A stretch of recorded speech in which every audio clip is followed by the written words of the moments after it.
तो hello friends, welcome to my channel studying for dreams. तो आज आम भिडियो डिस्कस करवा बैंकिंग जनरल अवेयरनेस सीरीज 2। तो फर्स्ट क्वेश्चन है what does CRR stand for in banking. तो यार अर्थ है बैंकिंग रे सीआरआर अर्थ कौन। ओके, बैंकिंग रे सीआरआर अर्थ कौन। तो यार फर्स्ट ऑप्शन हूँ cash reserve ratio, second option हूँ सेंट्रल रिजर्व रेट, या थर्ड ऑप्शन हूँ कैपिटल रिस्क रेशियो, या फोर्थ ऑप्शन हूँ करेंट रिजर्व रिक्वायरमेंट, या फिफ्थ ऑप्शन हूँ core reserve ratio. CRR full form हूँ कैश रिजर्व रेशियो।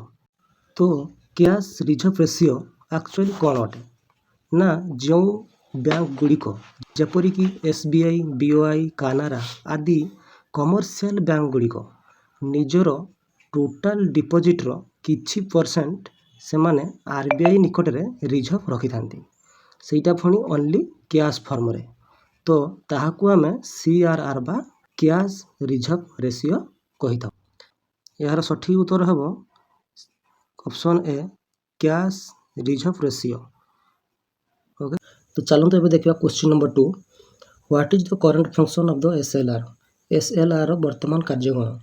तो ऑप्शन ए होजी टू कंट्रोल इन्फ्लेशन डायरेक्टली, मुद्रास्फीति को सीधा सड़क नियंत्रण करवा। ऑप्शन बी होजी to regulate the liquidity of banks, bank मानक तरलता को विनियमित करवा। या ऑप्शन सी होजी to regulate stock market investment, share बाजार निवेश को विनियमित करवा।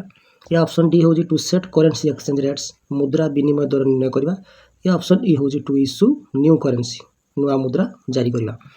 तो आम प्रथम देखा एसएलआर को। ओके, जो बैंक गुड़िक जपरी एसबीआई, बीओआई, एक्सिस बैंक यहीपरी अनेक कमर्शियल बैंक गुड़िक जो माने निजर टोटाल डिपोजिट्र सम परसेंट बा किछि अंश को बैंक निज पाखरे रिजर्व करी रखि थाए।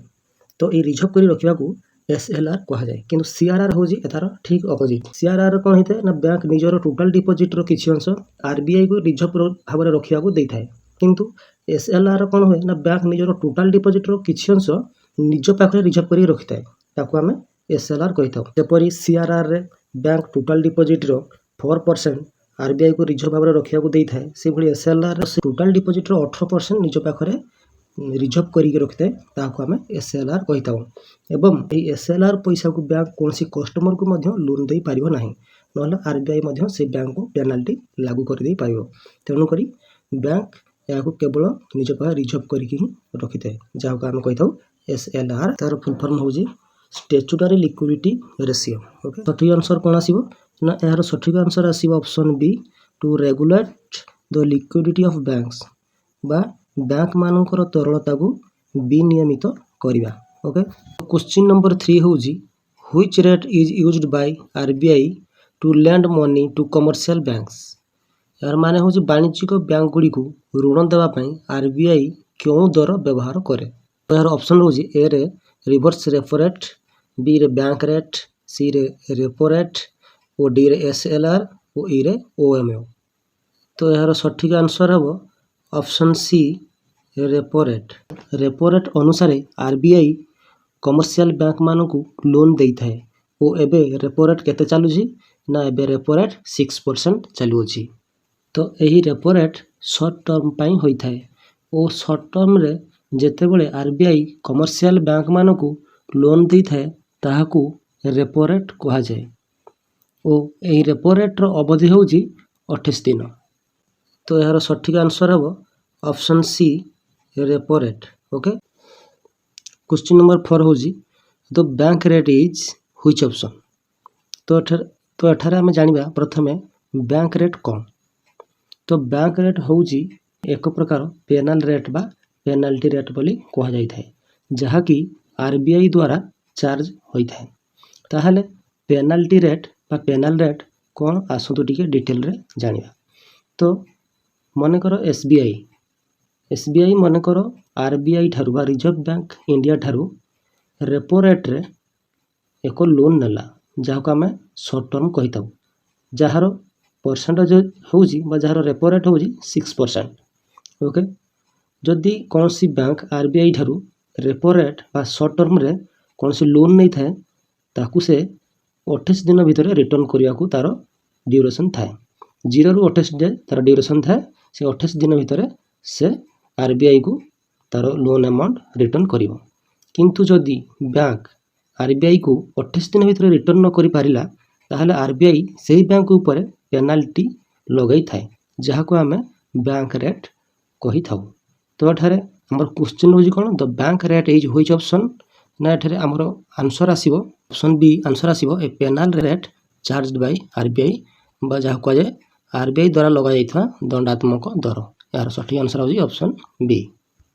एबे देखिबा question number 5, reverse repo rate is used by RBI to which option. यार माने होजी आरबीआई द्वारा रिवर्स रेपो रेट केबे यूज करा जाइथाय। तो यार ऑप्शंस ए रहउजी प्रोवाइड्स लोन्स टू फार्मर्स, या ऑप्शन बी रहउजी इंक्रीज कंज्यूमर स्पेंडिंग, या ऑप्शन सी रहउजी ऑब्जर्व्स लिक्विडिटी फंड्स बैंक्स, या ऑप्शन डी रहउजी एनकरेज एक्सपर्ट्स, या ऑप्शन ई रहउजी फाइनेंस गवर्नमेंट डिफिसिट। ओके, तो आम प्रथमे जानिबा रिवर्स रेपो रेट कौन। तो जदि कौन सी बैंक पाखरे बहुत पैसा डिपोजिट होई अछि एक्सेस अमाउंट रे, तो से तार एक्स्ट्रा एक्सेस मनी को आरबीआई को दे देई थाए रिजर्व रूप रे। नहले आरबीआई मध्य कौन सी बैंक रे एक्सेस मनी देखिले एक्स्ट्रा एक्सेस मनी को मागिकी मध्य नहीं जाई थाए रिजर्व रूप रे। तो जेतेबेले कौन सी बैंक एक्स्ट्रा एक्सेस मनी को आरबीआई को रिजर्व रूप रे देई थाए ताहाकू रिजर्व रेपो रेट कहा जाई थाए। ओके, तो ताले ये रिवर्स रेपो रेट आरबीआई केतेबेले यूज करथाए ना जेतेबेले बैंक मानकर तरलता बा पैसा अधिक हो जाई थाए। ओके, तो सही समय रे आरबीआई ए रिवर्स रेपो रेट यूज करके बैंक मानकर तरलता बा पैसा को अवशोषण करिथाए, जहाँ को आम कही थाउ observe liquidity from banks. Okay, तो यार सठिक आंसर हम option C observe liquidity from banks बा बैंक मानकर तरलता बा पैसा अवशोषण करिबा। ओके, चलन देखिबा नेक्स्ट क्वेश्चन। तो चलन देखिबा question number 6, what does MSF stand for. यार माने एमएसएफ रो अर्थ कौन।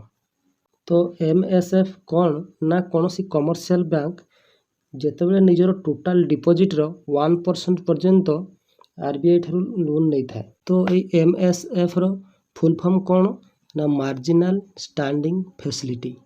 यार सठिक आंसर होजी option A marginal standing facility. Okay, तो नेक्स्ट क्वेश्चन देखिबा question number 7, what is the full form of OMO in monetary policy.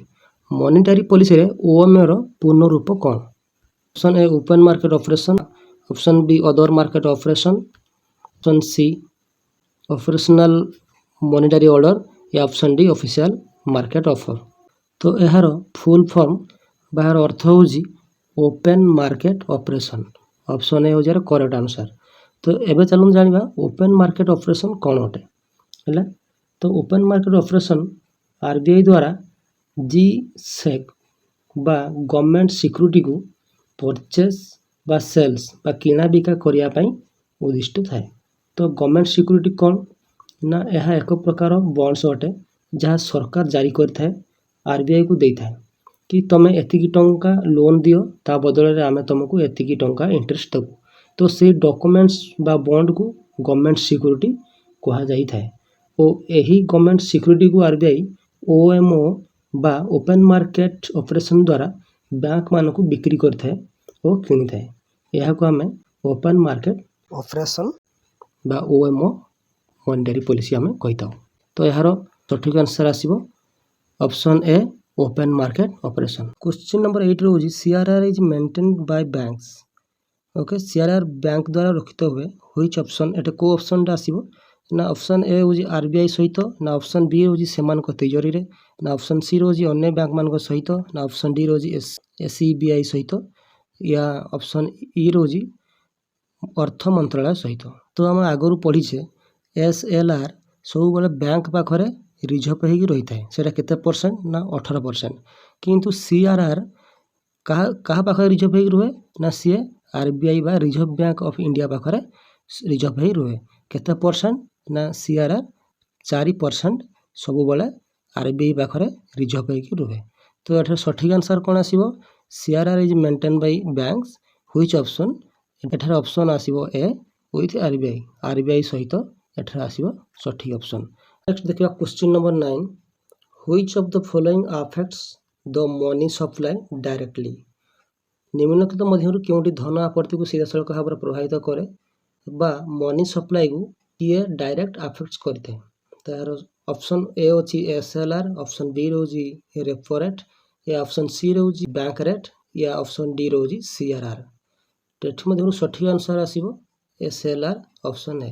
ना काहेकि ना जेते बेले बैंक पाखरे एक्स्ट्रा एक्सेस मनी हो जाई थाए सेते बेले से तार एक्स्ट्रा एक्सेस मनी को निज पाखरे रिजर्व करी रखी थाए, जहाँ को आमे एसएलआर बा स्टैट्यूटरी लिक्विडिटी रेशियो कहिताउ। तार रेट रोजी 18%। सही एसएलआर मनी को से काहाकु मध्य लोन दे पारि न थाए।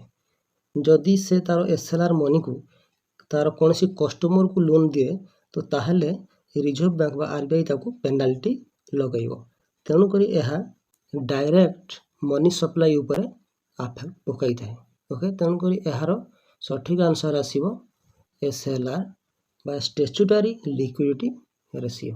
ओके, चलो देखिबा नेक्स्ट क्वेश्चन। चलो देखिबा क्वेश्चन नंबर 10। तो क्वेश्चन नंबर 10 रोजी MSF is used by banks to. MSF केते बेले बैंक मान द्वारा व्यवहृत होई थाए। तो एमएसएफ रो फुल फॉर्म होउजी मार्जिनल स्टैंडिंग फैसिलिटी। ओके, यह केते बेले व्यवहृत होई थाए ना जेते बेले कोनोसी कमर्शियल बैंक एक दिन पाई बा बैंकिंग भाषा रे ओवरनाइट पाई आरबीआई ठारू लोन नै थाए ताहाको आमे एमएसएफ कहि थाउ बा मार्जिनल स्टैंडिंग फैसिलिटी कहि थाउ। ओके, यही मार्जिनल स्टैंडिंग फैसिलिटी द्वारा जेकोसी बैंक आरबीआई ठारू एक दिन पाई किंबा ओवरनाइट पाई आरबीआई ठारू लोन नै थाए। तो एटा सठिक आंसर आसीबो option B borrow overnight from RBI. Okay, एटा ऑप्शन बी होजी करेक्ट आंसर। तो चलंतु ଏବେ ଦେଖିବା question number 11, who decides the repo rate in India. भारत रे रेपो रेट को किए निर्णय करिथाए बा कहा द्वारा निर्णय करा जाइथाए। तो यार ऑप्शन ए आसीबो फाइनेंस मिनिस्टर, या ऑप्शन बी आसीबो आरबीआई बोर्ड, या ऑप्शन सी आसीबो आरबीआई मॉनेटरी पॉलिसी कमिटी, या ऑप्शन डी आसीबो एससीबीआई, या ऑप्शन ई आसीबो इंडियन बैंक एसोसिएशन। तो आम प्रथम जाना रेपो रेट क्या कहुए ना जो आरबीआई कमर्शियल बैंक मानू 0 ठारू 28 दिन पर्यंत लोन दे थाए शॉर्ट टर्म पाई ताको आम रेपो रेट कही था। तो ये रेपो रेट केते चलछि ना एबे रेपो रेट 6% चलछि।